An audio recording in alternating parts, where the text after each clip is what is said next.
Students, today we'll continue with the Dalton law of partial pressure.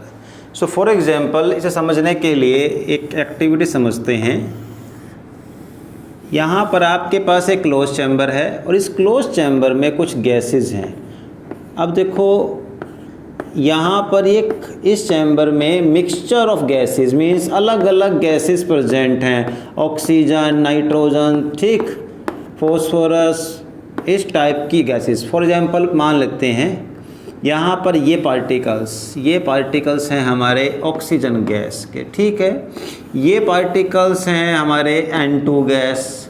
इतने particles, इतने सारे, देखो मैक्सिमम पार्टिकल हमने ले लिए हैं और ये पार्टिकल्स प्रेजेंट हो गए आपके पास H2 गैस, ठीक। 3 गैसेस हमारे पास इस चैम्बर में हैं। अब देखो वी नो गैसेस का सबसे बड़ा जो एक प्रॉपर्टी क्या होती है, टू एक्सर्ट द प्रेशर। तो ये सब गैसेस क्या है, प्रेशर लगाएंगी। अब जरा ध्यान रखना, देखो इन तीनों गैसेस का वॉल्यूम सेम है क्योंकि तीनों एक ही वेसल में है। जो वेसल का वॉल्यूम है वही गैस का वॉल्यूम है। तो यहाँ पर वॉल्यूम क्या हो गया, volume is here constant, volume change नहीं हो रहा है। तीनों गैसेस का वॉल्यूम सेम है, तीनों एक ही वेसल में है, तो प्रेशर भी तीनों का कांस्टेंट है, प्रेशर भी कांस्टेंट है। और तीनों क्योंकि एक ही वेसल में है, एक ही जगह पड़े हुए हैं, टेम्परेचर भी तीनों का ही कांस्टेंट है, वो भी चेंज नहीं है। अब तीनों गैसेस का टेम्परेचर, प्रेशर, वॉल्यूम में कोई डिफरेंस नहीं है, बट तीनों गैसेस प्रेशर लगाएंगी। और वी नो गैस का प्रेशर, अगर तीनों चीज़ें कांस्टेंट हैं तो जो प्रेशर होता है, pressure is directly proportional to the number of particles.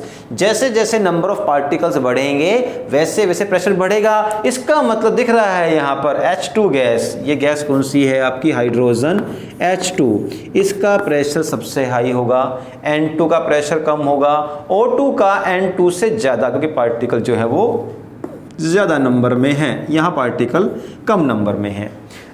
और फिर इसका मतलब इसका कुछ प्रेशर, इसका कुछ इसका। फॉर एग्जांपल जस्ट सपोज करते हैं इस गैस ने प्रेशर लगाया है 10 एटमॉस्फेयर,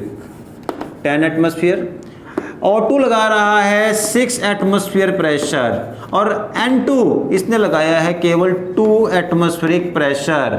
तो डाल्टन लॉ ने क्या कहा है कि अगर आपके पास एक मिक्सचर ऑफ गैसेस हैं और वो गैसेस आपस में रिएक्ट ना करें तो उन सब टोटल प्रेशर जो है उस मिक्सचर का वो उन गैसेस के प्रेशर का सम हो जाएगा। Means the total pressure of the mixture of gases, the total pressure of mixture of gases is equal to the sum of the pressure exerted by all the gases. कि इन gases में मान लीजिए आपके पास H2 का pressure कितना है, यहाँ पर H2 pressure is 10 atmosphere, the pressure of O2 is here 6 atmosphere, pressure of N2 here is 2 atmosphere, and according to Dalton the total pressure exerted by all of these gases is 10 plus 6 16 plus 2 18 atmosphere। यही है Dalton law. So according to the Dalton law, the pressure exerted by a mixture of gases, which those gases which do not react, the total pressure is equal to the sum of all the gases, the pressure exerted by all the gases। ये है हमारे पास Dalton law. अब देखो हम लोगों ने क्या किया था, अभी लास्ट जो हमने क्लास की थी ऑनलाइन क्लास, उसमें इससे लिंक एक क्वेश्चन सोल्व किया था। अब एक क्वेश्चन बचा हुआ है वो हम यहाँ सोल्व कर लेंगे। देखो हमने लास्ट में डिस्कस किया था कि इसमें देखो एक डेरिवेशन आती है, ठीक। डेरिवेशन में क्या हुआ था लास्ट में कि प्रेशर किसका, पार्शियल प्रेशर। अब देखो यहाँ एक वर्ड, हाँ हमने इसको ज़रा डिस्कस करना भूल ही गए, पार्शियल प्रेशर क्या होता है, क्योंकि टोटल नाम था लॉ का Dalton law of partial pressure. तो पार्शियल का मतलब होता है एक पार्ट, अपना हिस्सा। अब आपके पास फॉर एग्जांपल एक चैम्बर के अंदर 4 गैसेस हैं, तो हर गैस अपना अपना प्रेशर लगाएगी। जिसके पार्टिकल ज़्यादा हैं ज़्यादा प्रेशर लगाएंगे, जिसके पार्टिकल कम है कम प्रेशर लगाएंगे। तो गैस ने जो अपना हिस्सा लगाया है प्रेशर के टोटल प्रेशर में, उसे बोलते हैं उसका partial pressure. Means the pressure exerted by a particular gas is known as its partial pressure. जैसे हमने क्या किया था, वहाँ कहा था कि जैसे फॉर एग्जांपल आपके पास गैस है O2 और उसका प्रेशर है 8 एटमॉस्फेयर, तो हम कहेंगे that is the partial pressure of the oxygen. ठीक है, अब देखो एक क्वेश्चन आपके पास जो दिया होगा नोट्स में, फर्स्ट हम कर चुके हैं इन ऑनलाइन क्लासेस, ठीक है, सेकंड मैं यहाँ सोल्व करवाता हूँ। देखो हमने वहाँ क्या किया था, वहाँ हमने एक डेरिवेशन मतलब कि एक जो किया था फॉर्मूला ये कि पार्शियल प्रेशर कैसे निकाल सकते हैं अगर आपको if you know the total pressure. जैसे फॉर एग्जांपल दोबारा देख लेते हैं, आपके पास एक ये गैसेस है, ठीक है, मिक्सचर ऑफ गैसेस है, और फॉर एग्जांपल मैं यहाँ पर 2 ही गैस मान रहा हूँ क्योंकि जो क्वेश्चन है उसमें 2 गैसेस ही हैं।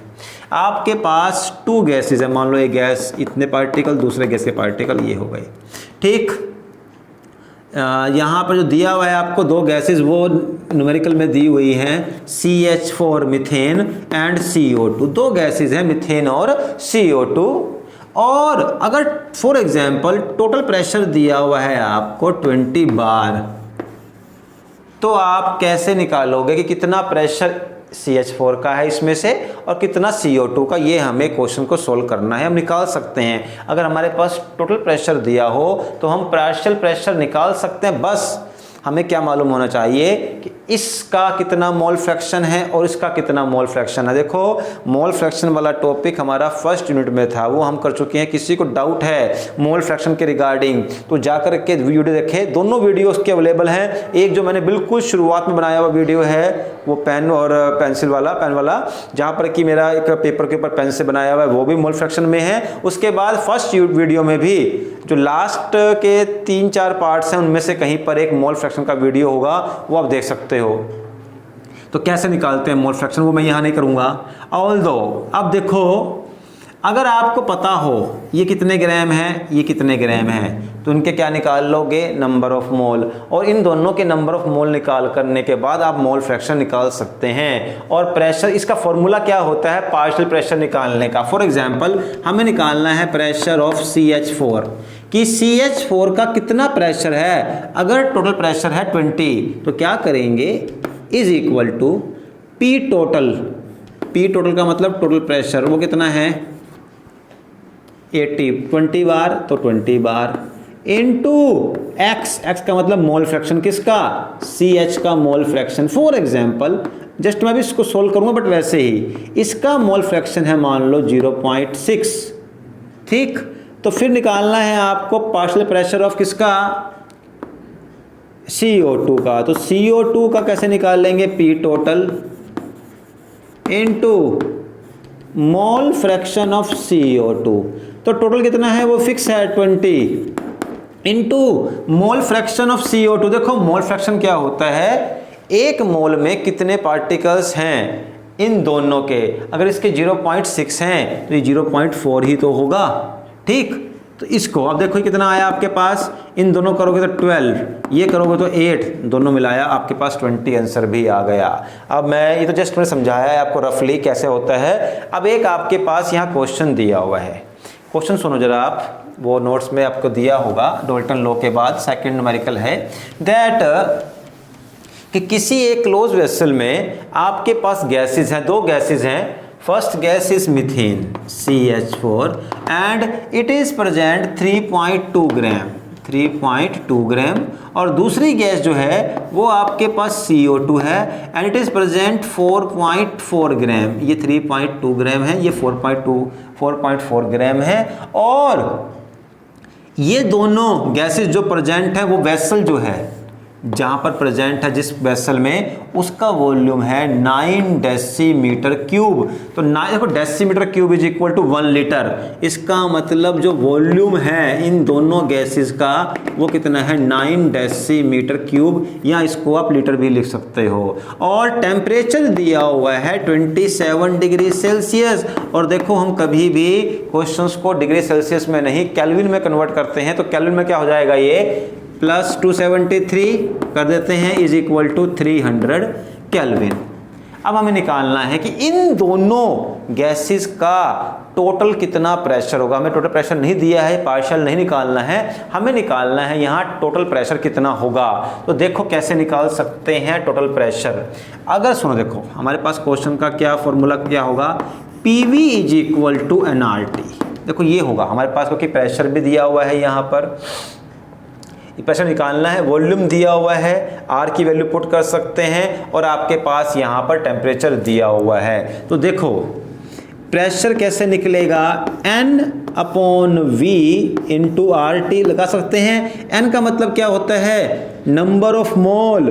तो नंबर ऑफ मोल क्या होता है, given mass by molar mass into RT divide by volume. ठीक है, तो आप ये काम कर सकते हो, न्यूमेरिकल में मैंने दोनों इकट्ठे किए हुए हैं, आप अलग अलग कर सकते हो। कैसे, पहले प्रेशर निकाल लो आप किसका, मीथेन का। तो कैसे निकाल लोगे आप, देखो ये फॉर्मूला आपके पास आ गया, ये गिवन मास है कितना है 3.2 ग्राम।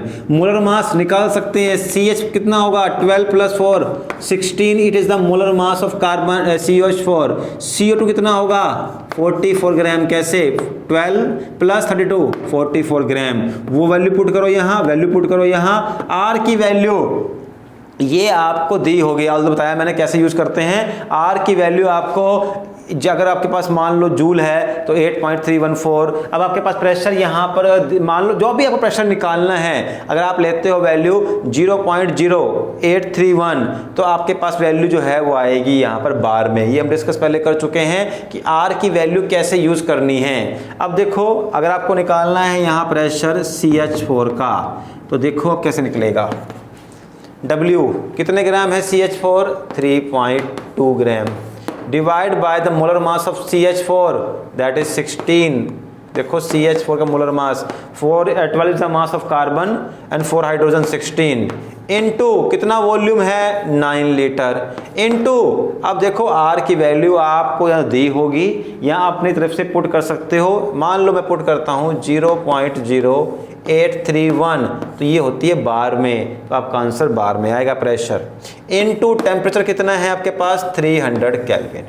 इसे सोल्व कर दो। फिर दूसरा आपको निकालना है प्रेशर CO2 का, तो what is the given mass of CO2 4.4 gram, molar mass of CO2 44, volume 9 litre ही है। R की वैल्यू सेम जाएगी 0.0831, टेम्परेचर भी सेम जाएगा। इन दोनों को निकाल करके इनका सम कर देना, वो टोटल प्रेशर जो है वो लग रहा है आपका गैसेस का, इन दोनों गैस का उस के अंदर। ठीक है, तो ये आपके पास चैम्बर दिया हुआ है, उसके अंदर ये प्रेशर लग रहा है। और ये हमने कैसे निकाला, बाय द डाल्टन लॉ। क्योंकि डाल्टन लॉ ने क्या कहा था, अगर आपके पास किसी क्लोज फ्लास्क या कंटेनर में दो गैसेस हैं तो टोटल प्रेशर क्या होगा, दोनों गैसेस का सम हो जाएगा। तो हमने क्या किया, PV = nRT का यूज किया, प्रेशर निकाल लिया CH4 का, फिर प्रेशर निकाल लिया CO2 का और दोनों के प्रेशर को सम कर लिया। That's how we calculated the total pressure of the mixture of this gases. ठीक है, तो ये क्वेश्चन तो यहाँ पर सोल्व होता है। अब इसके बाद एक छोटी सी टर्म रह गई है जो आपकी डाल्टन लॉ के साथ जुड़ी हुई है, that is aqueous tension. What is aqueous tension? देखो एक्वस वर्ड जो है that is link with the water. Aqueous जो है वो वाटर से जुड़ा होता है। अब मान लो आपके पास कोई गैस है, ठीक है, इवन एयर की बात करें हम। अब देखो एयर में हमेशा मॉइस्चर प्रेजेंट रहता है, ठीक है, ह्यूमिडिटी रहती है और मॉइस्चर प्रेजेंट होता है हमेशा किस वेपर की फॉर्म में। वेपर क्या हो गया, वेपर इज ए गैस। अब वो भी तो प्रेशर लगाएगी। अगर आपके पास फॉर एग्जांपल कोई एयर है, कैसी एयर है, humid air. Humid air means ऐसी एयर जिसमें लार्ज अमाउंट में वेपर्स प्रेजेंट हैं। आप देखो what is aqueous tension? Aqueous tension. Aqueous tension is the pressure exerted by the vapors in a air के अंदर जो प्रेशर वाटर के वेपर्स लगा रहे हैं, देखो हमने भी कहा है कि आपके पास अगर देखो एयर क्या है, air is a mixture of different gases. Air के अंदर CO2 भी है, H2 भी है, N2 भी है, O2 भी है, साथ में वाटर वेपर्स भी हैं। तो जो प्रेशर वाटर के वेपर लगा रहे हैं means partial pressure of water, that is water vapour, the partial pressure of water vapour is equal is known as aqueous tension. So what is aqueous tension? Aqueous tension is known as the pressure that is exerted by the particles और the vapours of water. Water के vapours जो pressure लगाएंगे उन्हें हम कहेंगे aqueous tension. इसका मतलब अगर आपके पास एयर का टोटल प्रेशर है, फॉर एग्जांपल एयर का टोटल प्रेशर है 3 एटमॉस्फेयर, ठीक है, बहुत हाई होता है वैसे ये, और इसमें से एक्वस टेंशन है 0.2 एटमॉस्फेयर। इसका मतलब ड्राई एयर इसका कितना प्रेशर हो जाएगा? 2.2 एटमॉस्फेयर। क्या किया हमने? ह्यूमिड एयर में से एक्वस टेंशन को अगर हमने सब्ट्रैक्ट कर दिया तो क्या बचेगा? आपके पास जो प्रेशर बचेगा वो बचेगा ड्राई एयर का।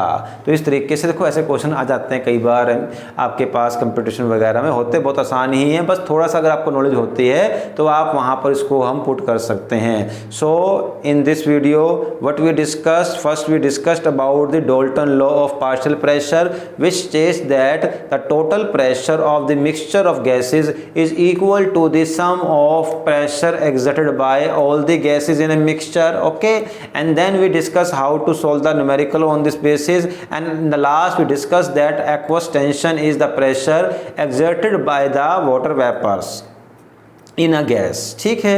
एंड ड्राई एयर का प्रेशर क्या होगा?